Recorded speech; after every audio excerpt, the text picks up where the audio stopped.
Hello everyone, welcome to JEE पे जीत series at Learno Hub. मैं हूं अद्रिज और मेरे साथ आप पढ़ रहे हो physics for JEE only at learnohub.com, जहां पे आपको मिलते हैं फिजिक्स, केमिस्ट्री, मैथमेटिक्स के सारे चैप्टर्स के सारे वीडियोस, सारे लेक्चर्स बिल्कुल फ्री।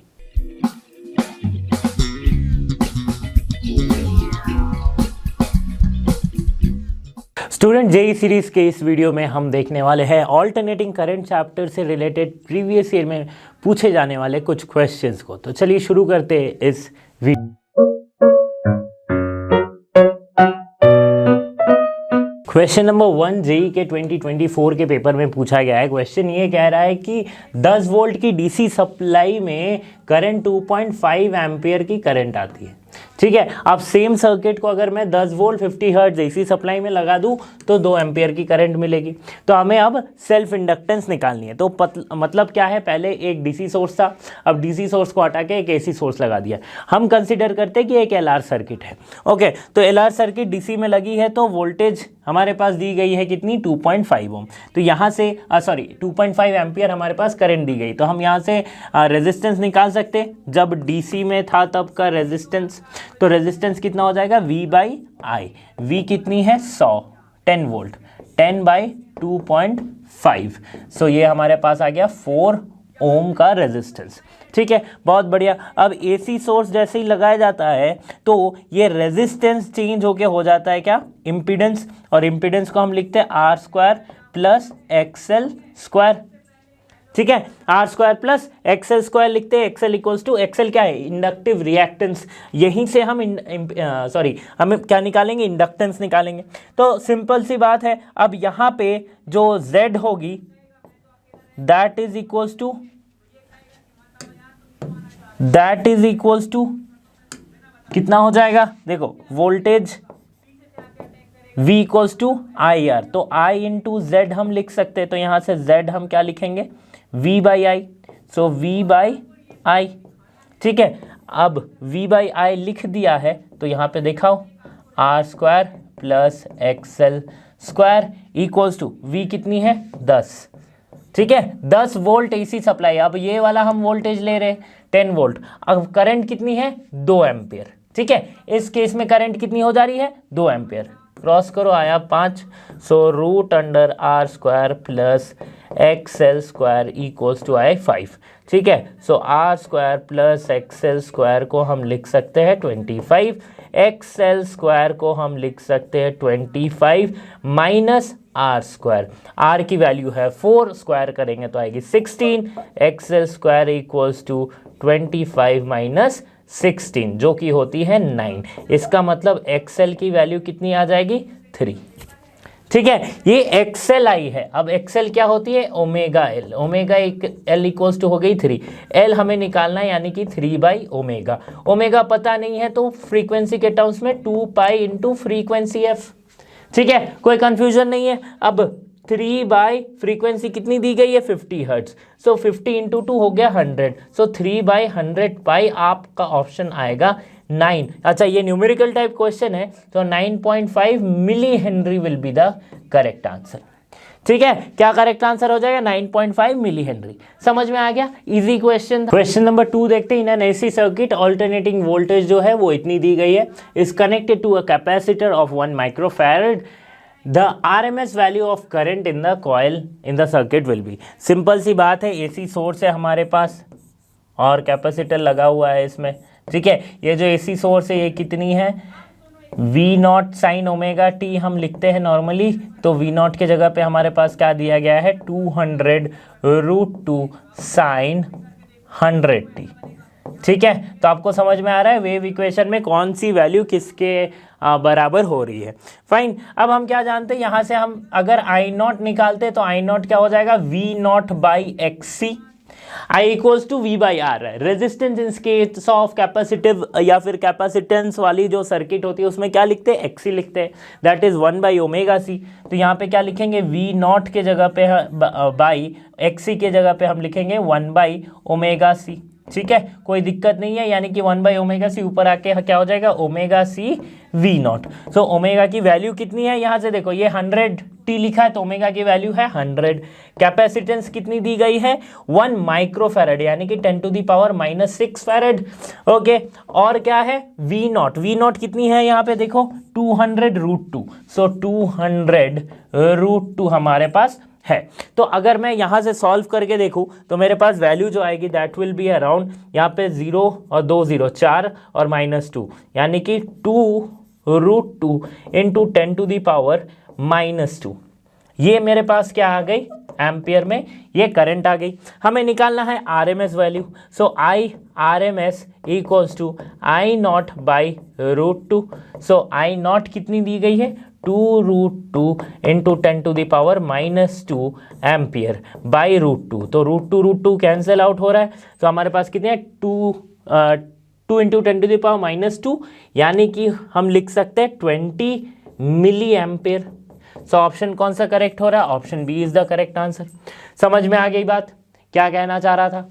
ओके, नेक्स्ट क्वेश्चन को देखते हैं। नेक्स्ट क्वेश्चन कहाँ पे पूछा गया है, क्वेश्चन नंबर 3 देख लो। एक सिमिलर टाइप का क्वेश्चन है, coil of negligible resistance is connected in series with 90 ohm resistors. मतलब एक नेग्लिजिबल रेजिस्टेंस की कॉइल को एक 90 ओम रेजिस्टर के साथ लगा दिया गया, जहाँ पे सप्लाई जो है इसी सोर्स है 120 वोल्ट एंड 60 हर्ट्ज वाली।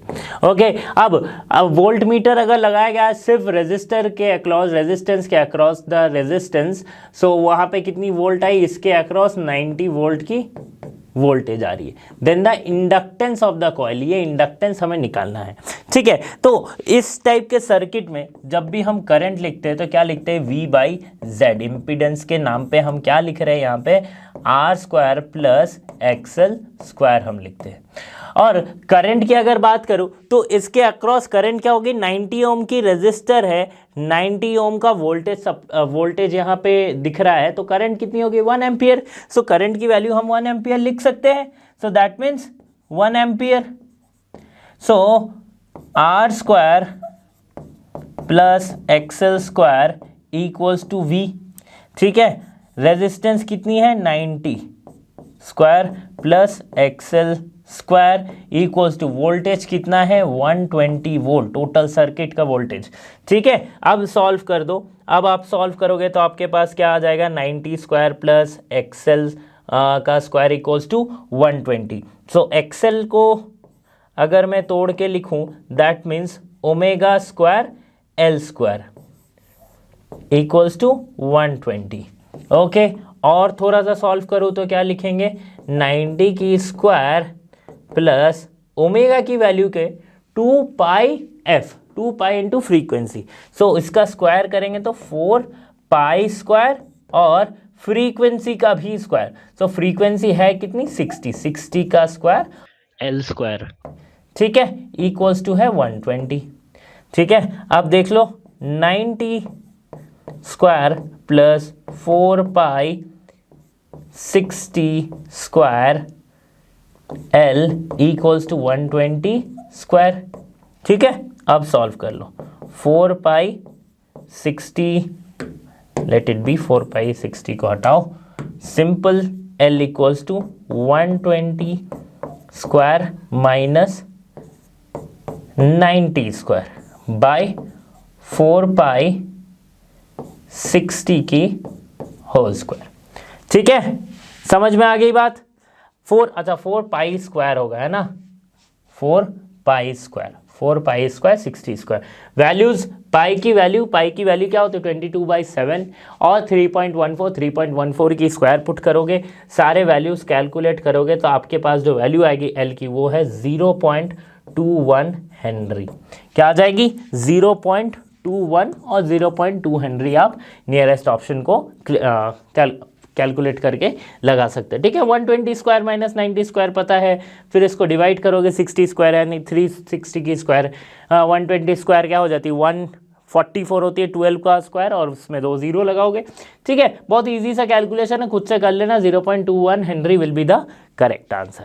Okay, question number 4, a capacitor of capacitance 100 microfarad, इसको चार्ज किया गया, पोटेंशियल डिफरेंस 12 वोल्ट में, और इसके बाद ये कनेक्ट कर दिया गया 6.4 मिली हेनरी के एक इंडक्टर से, ठीक है। फिर एलसी ऑसिलेशंस हो रहे हैं, the maximum current in the circuit would be, देखो एलसी ऑसिलेशंस वैसे तो आपके सिलेबस में नहीं है, बट चूंकि ये क्वेश्चन 2023 में पूछा गया था तो एक बार इसे ट्राई कर ही सकते।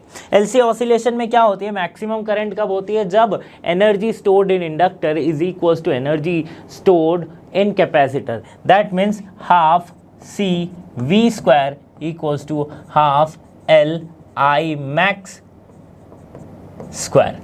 अब यहाँ से आई मैक्स निकालना बहुत ही आसान है, हाफ हाफ कट जाएगा, तो आप लिख सकते हो C V square by L equals to I max की square, so I max will be सी root under C by L into V, ठीक है। चलो फिर सॉल्व करके देखते हैं, सी कितनी दी गई है 100 माइक्रोफैरड, ठीक है, सो 100 हो गया into 10 to the power -6 by L कितना है 6.4 मिली हेनरी, तो 6.4 into 10 to the power -3, okay. अब यहाँ पे है V, V भी हमें पता है 12 वोल्ट, ठीक है, 12 वोल्ट। अब देखो सॉल्व करके देख लेते हैं थोड़ा, सो 100 है तो इसकी स्क्वायर हो जाए, ये तो 10 हो जाएगी, यहाँ पे भी अगर मैं एक 0 हटा दूँ तो 10 टू द पावर -4 आ जाएगा, यहाँ पे 6.4 के जगह पे कितना हो जाएगा 64 हो जाएगा, ठीक है।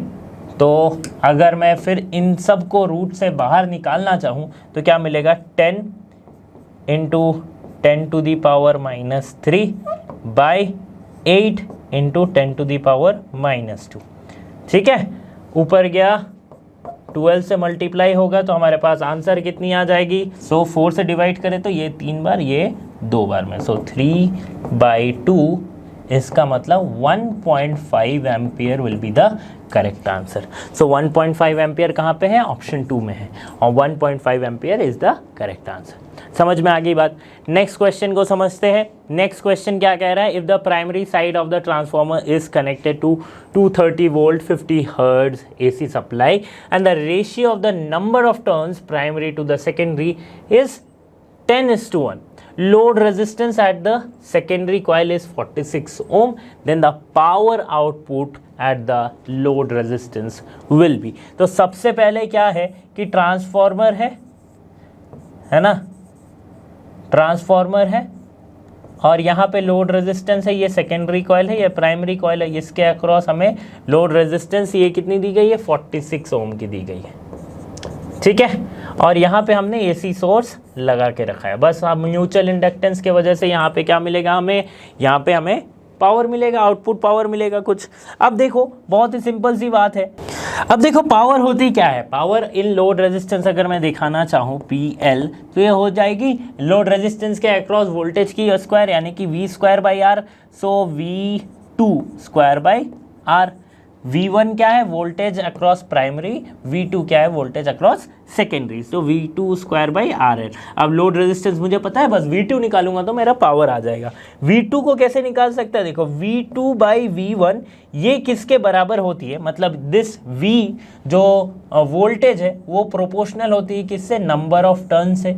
सो V2 by V1 will be N2 by N1, ऐसे मैं लिख सकता हूं, और N2 बाई N1 की रेशियो क्या दी गई है 1/10, ठीक है। ये देखो प्राइमरी टू सेकेंडरी यानी कि N1 बाई N2 दिया गया है 10:1, सो N2 बाई N1 है 1/10, ठीक है।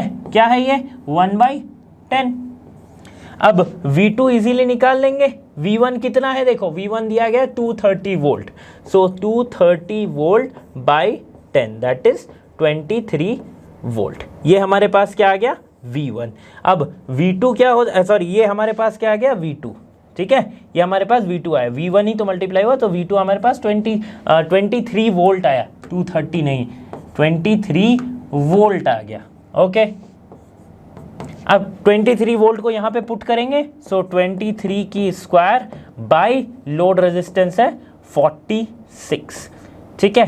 सो 23 इंटू 23/46 ये आ जाएगा 2, दिस इज 11.5 वाट, इतनी पावर आ जाएगी 11.5 वाट। ऑप्शन नंबर 3 पे दिया गया है। So option number 3 is the correct answer. समझ में आ गया क्वेश्चन नंबर 5 क्या है। Question number 6, a capacitor of capacitance 150 microfarad is connected to an alternating source of EMF given E equals to 36 sin 120 pi t volt. The maximum value of current in the circuit approximately is, approximate value पूछा है किसका, maximum current का। तो maximum current की जो value होती है वो क्या होती है, maximum EMF by resistance. In case of capacitive circuit वहां पे हम क्या लिखते हैं, capacitive reactance, that is XC। So E not equals to E not by 1/ωc। So ये क्या हो जाएगा, E नॉट ωc। ठीक है। अब I मैक्स हमें निकालना है। I मैक्स की वैल्यू क्या हो जाएगी, E नॉट। E की इक्वेशन देखो, E की इक्वेशन क्या दी गई है, 36 साइन 120 पाई टी। ठीक है। सो 36 क्या हो गया, ये है मैक्सिमम EMF, दैट मीन्स ये वैल्यू है E नॉट की, और 120 पाई जो वैल्यू है ये है ओमेगा की। ठीक है। सो E नॉट की वैल्यू है कितनी, 36, ओमेगा की वैल्यू कितनी है 120 पाई। सो 120 इंटू 3.14 इंटू कैपेसिटेंस कितना है 150 माइक्रोफैरड। सो 150 इंटू 10⁻⁻6 सॉल्व करके देखोगे तो आपके पास वैल्यू जाएगी 2.03 एम्पियर के आसपास। सो अप्रॉक्सीमेट वैल्यू इसकी 2 एम्पियर के आसपास हो जाएगी, अप्रॉक्सीमेटली 2 एम्पियर के आसपास इसकी वैल्यू हो जाएगी। So option A will be the correct answer. ठीक है। तो इक्वेशन से ही जो हमारे पास जो दिया गया है EMF का वैल्यू, इसी से हमने सारा कुछ निकाला, ओमेगा क्या होगी और मैक्सिमम EMF कितना होगा। नेक्स्ट क्वेश्चन को देख लो। The equation of current is purely inductive circuit is 5 sin 49 pi t minus 30 degree. If the inductance is 30 millihenry, then the equation of voltage across the inductor will be। बहुत ही अच्छा question है। Current का equation हमारे पास दिया गया, purely inductive circuit कहा है, और करंट का इक्वेशन हमारे पास ये दिया गया है। वोल्टेज का इक्वेशन हमें निकालना है। ठीक है। सो करंट और voltage in case of purely inductive circuit phase difference रहता है 90 डिग्री का। ठीक है। करंट और वोल्टेज में 90 डिग्री का फेज डिफरेंस रहता है, तो प्लस 90 हमें ऐड करना पड़ेगा इसी इक्वेशन में। तो ये तो हमने फेज की बात कर ली। अब बाकी बात करते हैं वैल्यूज की। अगर मैं वैल्यूज की बात करूं तो I नॉट क्या हो जाएगी, E नॉट बाई क्या है I नॉट। अच्छा I नॉट देखो यहाँ पे E नॉट बाई XL होता है इंडक्टिव सर्किट में। अब E नॉट की वैल्यू हमें निकालनी है। So E not equals to I not into XL है, यानी कि I not into omega L। तो पिछले वाली इक्वेशन में जिस तरह से हमने निकाला था यहाँ पे भी हम वैसे निकाल सकते हैं। सो E नॉट की वैल्यू क्या आ जाएगी, I नॉट हमारे पास क्या है 5 है। ठीक है। अब ओमेगा कितनी है 49 पाई। सो 49 पाई की वैल्यू को मैं लिख रहा हूँ 22/7। ठीक है। और L कितनी दी गई है 30 मिली हेनरी। सो 30 इंटू 10⁻⁻3। बहुत अच्छा। ठीक है। कोई दिक्कत यहाँ पे है ही नहीं। सो यहाँ पे अगर मैं वैल्यूज पुट करके निकालूं, this 7/35 into 22 into 3 into 10⁻, so 35 into 22 into 3 into 10⁻⁻2। तो मेरे पास जो वैल्यू आएगी दैट विल बी 23.1 वोल्ट। ठीक है। तो मैक्सिमम वैल्यू मुझे मिल गया। इक्वेशन बना देते हैं। इक्वेशन क्या आ जाएगी, E equals to E not sine omega T. E not की जगह पे हम लिखेंगे 23.1 साइन ओमेगा टी के जगह पे ओमेगा की वैल्यू कितनी है 49 पाई टी माइनस 30 है। इसमें हम जोड़ेंगे क्या, phase difference, that is plus 90। सो हमारे पास इक्वेशन तैयार होके जो आएगी दैट विल बी 23.1 साइन 49 पाई थी प्लस 60 डिग्री। देख लो कौन सा ऑप्शन करेक्ट हो रहा है, 23.1 ये वाला option 23.1 sign 49 pi T plus 60 degree. ठीक है, so option D will be the correct answer. Okay, समझ में आ गई बात, बहुत ही आसान सा क्वेश्चन था ये। ओके, नेक्स्ट क्वेश्चन की तरफ चलते हैं। नेक्स्ट क्वेश्चन है क्वेश्चन नंबर 8। क्वेश्चन नंबर 8 में क्या पूछा है, in a series LR circuit XL equals to R. ठीक है, एक्सएल इक्वल्स टू आर पूछा है। Okay, and the power factor of the circuit is P1 when the capacitor of capacitance C such that XL equals to XC, मतलब resonance वाला circuit है, is put in series the power factor becomes P2। P1 by P2 हमें निकालनी है। बहुत ही अच्छा question है। देखो P1 क्या होता है, पावर इक्वल्स टू क्या होती है, V स्क्वायर बाई आर हम लिखते हैं। ठीक है, क्या लिखते हैं, V स्क्वायर बाई आर लिखते हैं। सो V स्क्वायर बाई आर हम पावर को लिखते हैं, बट यहाँ पे पूछा गया है power factor. So power factor क्या होती है, power factor P1 equals to होती है cos फाई। फेजर डायग्राम से हम इसे R बाई Z लिखते हैं। ठीक है, क्या लिखते हैं, R बाई Z लिखते हैं। अब कंसिडर करते हैं LR सर्किट में। LR सर्किट में Z क्या है, Z equals to R square plus XL square. अब पहले ही ये लिख दिया गया है XL equals to R, so since XL is equals to R, so we can simply write Z equals to R square plus R square। ठीक है, so XL equals to R है तो ये कितना हो जाएगा, R square plus R square, तो 2R square की वैल्यू आ जाएगी √2R। ठीक है, ये आ गया हमारे पास क्या, Z। ठीक है, अब देखो यहाँ पे P1 जो हो जाएगी वो क्या हो जाएगी, R by √2R। So P1 की जो वैल्यू होगी that will be 1 by √2, 1 by √2। ये हमारे पास P1 आ गया। अब इसी LR सर्किट में एक कैपेसिटेंस भी लगा दिया LCR such that XL equals to हो गया XC। ठीक है, पावर फैक्टर हो जा रहा है P2, तो P2 को लिखते हैं हम R बाई Z से। Z जाके अब क्या हो जाएगा, जो था R square plus XL minus XC का होल स्क्वायर होता है। अब XL बराबर XC के हो गया, तो ये टर्म हो गया 0, तो 0 हो गया तो Z सिंपली किसके बराबर हो जाएगा, R के बराबर। सो सिंपली P2 जो हमारे पास है power factor that will become R by R यानी कि 1। अब रेशियो निकालेंगे अगर हम P1 बाई P2 का, तो कितनी आ जाएगी, देखो 1 बाई √2 बाई 1, सो कितनी आ जाएगी 1 बाई √2, यानी कि 1:√2 विल बी द आंसर। ठीक है, 1:√2 विल बी द आंसर। यही हो जाएगा रेशियो P1 बाई P2 का। समझ में आ गई बात। क्वेश्चन नंबर 9 2021 का पूछा गया क्वेश्चन है, capacitor of capacitance 100 microfarad and the coil of resistance 50 ohm and inductance of 0.5 Henry are connected in series with a 110 volt 50 hertz AC source. Find the RMS value of the current. Current की RMS value पूछी है। So RMS value of current हो जाएगी IRMS equals to VRMS by ZLCR circuit में। अब VRMS की जगह पे क्या लिखेंगे, यही हम लिखेंगे 110 वोल्ट। RMS वैल्यू यहाँ पे लिखी गई है। ओके, जब भी ऐसे आपको वोल्ट दिया जाए, वोल्ट 50 हर्ट्ज, 220 वोल्ट 50 हर्ट्ज, इसका मतलब क्या है, RMS वैल्यू ही दिया गया है। ओके, सो RMS वैल्यू के लिए हमें VRMS पता है, Z हमें निकालनी है। अब Z क्या हो जाएगी, Z होती है R square plus XL minus XC की स्क्वायर। ठीक है, ये इसका रूट ये होती है। अब R हमें पता है, XL और XC निकालना है, तो देख लेते हैं XL क्या हो जाएगी ओमेगा L, और ओमेगा की वैल्यू कितनी दी गई है, ओमेगा की वैल्यू नहीं है, सो 2 पाई फ्रीक्वेंसी इंटू एल।